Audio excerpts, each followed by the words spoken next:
Hi friends, Mithu লাইফস্টাইলে আপনাদের স্বাগত। আজ বৃহস্পতিবার, নিরামিষ খাবার, তাই ভাবলাম বাড়িতে কিছু নেই, তাই ভাবলাম গাছের লাউটা কেটেই ফেলা যায়। গাছটা খুব ছোট, কিন্তু দুটো লাউ ধরেছে। এই বড়টা কেটেছি, ছোটটা আরেকদিন কাটবো। দেখা যাক কি বানানো যায়। লাউটা তো কেটেছি, দেখা যাক। ভাবছি লাউয়ের ডালই বানানো যাক। লাউটা বেশ কচি আর খুব সুন্দর দেখতে। লাউয়ের ডাল করব ভাবছি, কেন আমার মেয়ে আবার কিছু খেতে চায় না লাউয়ের ডাল ফাল। মেয়ে তো ডাল খেতে চায় না, কিন্তু না খেতে চাইলে ওকে তো খাওয়াতে হবে সবজি। একদম সবজি খেতে চায় না, না খেলে চলবে কি করে।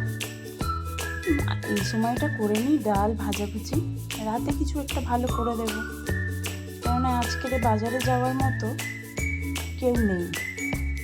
তাই ভাবলাম বাগান থেকেই কিছু একটু তুলে নিই।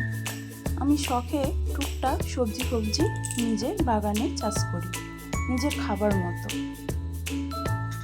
চলো দেখি আর কি করে। একটু গোল গোল করে আলু ভাজবো, আলু খোলা সমেত গোল গোল করে আলু ভাজা আর বেগুন ভাজা, এটাই করি। বিকালে একটু কিছু অন্যরকম করে দেব, আপাতত এটাই ঠিক আছে। কি করা যাবে, চলো তাড়াতাড়ি করে রান্নাটা করে নিই। আবার আজ বৃহস্পতিবার, পুজো আছে, রান্নাটা আগে করে নিই, নইলে ঠাকুর ঘরে ঢুকলে তো আর। ডাল বসিয়ে দিয়েছি, ডাল লাউ সিদ্ধ বসিয়ে দিয়েছি, সিদ্ধ হয়ে গেছে।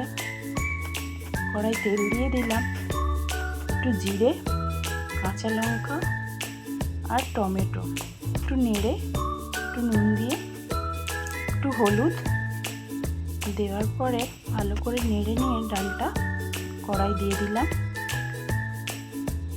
আমরা একটু আবার কাঁচা লঙ্কারই তরকারি খাই, গুঁড়ো লঙ্কার কিছু খাই না। আমাদের গুঁড়ো লঙ্কা একদম ভালো লাগে না। ডালটা মোটামুটি হয়েই এসেছে, একটু চিনি দিয়ে দেবো, কেন লাউ ডাল একটু মিষ্টি আমরা সবাই খাই। চিনি দিয়ে দিলাম, আর একটু দিই।